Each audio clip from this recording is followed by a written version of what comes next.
Title: The Wormkeeper's Ledger. They laughed at me, a chorus of cruel mirth echoing through the dim kitchen where I had hoped for solace. The last time I stood in that spot, I was a municipal pest inspector, a position I had clung to like a lifeline until the storm hit. "You're contaminating our good name," my supervisor had spat, a finger jabbing at my chest, a scapegoat for failures I didn't cause.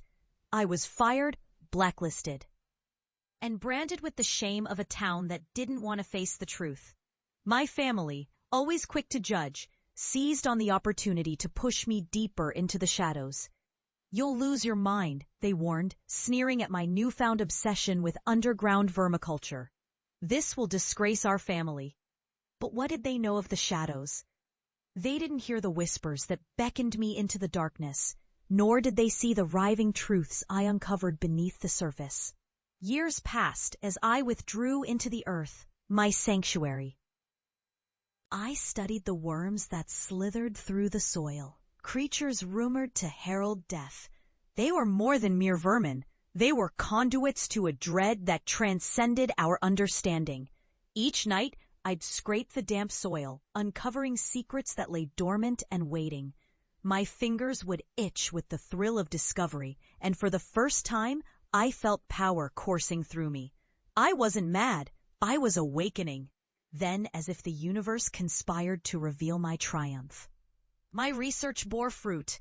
I published a ledger of my findings, each worm documented with spectral signs that tied them to unspeakable phenomena.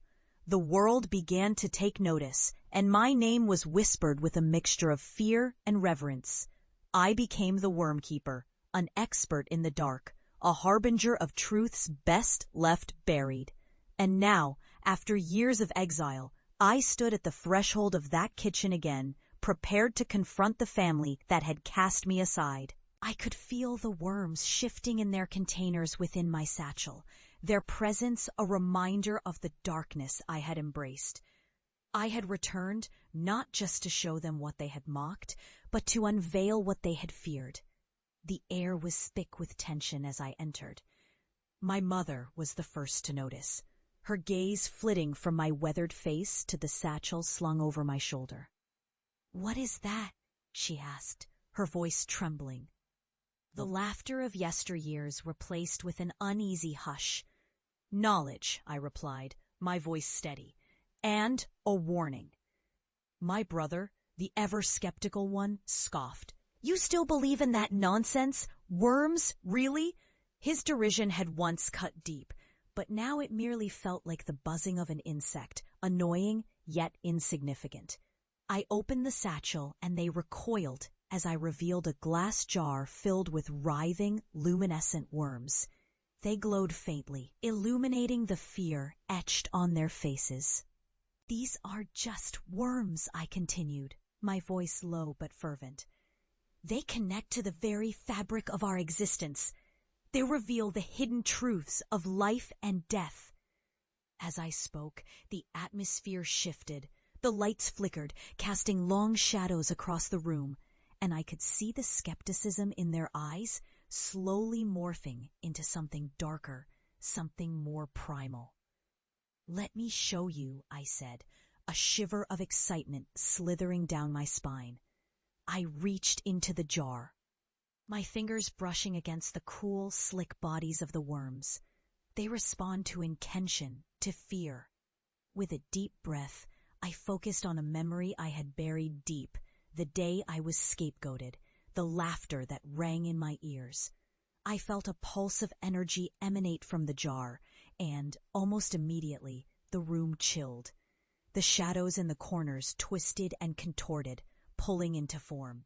Figures emerged, shadowy reflections of those who had wronged me, their faces etched in agony. My mother gasped, clutching her chest. "What is happening?" she shrieked, eyes wide. My brother stammered, "This isn't real. It can't be." But it was real. The spectral figures bore witness to the consequences of their disbelief, a haunting reminder of the darkness they had dismissed as madness. As the apparitions swirled around us, the weight of their scorn turned to dread. They saw, then what I had become, a keeper of hidden horrors.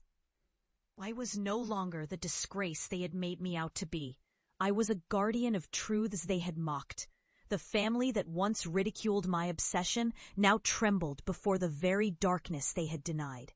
I stepped forward, the glow of the worms illuminating my path. You called me insane, but I faced what you wouldn't. I survived the shadows you feared. Their faces paled as realization dawned. They had laughed at the wrong person. The figures faded, and with them the chill lifted, but the weight of the moment hung heavy in the air. My family, once so sure of their mockery, now stood silent, grappling with the depth of their disbelief. I felt a strange blend of vindication and sorrow. What had been lost could never be reclaimed. "Remember this," I whispered, my voice barely above a breath as I turned to leave. "The darkness is real, and it will always find those who deny it." As I stepped into the night, the worms coiling within me, I carried with me a profound understanding of the weight of truth.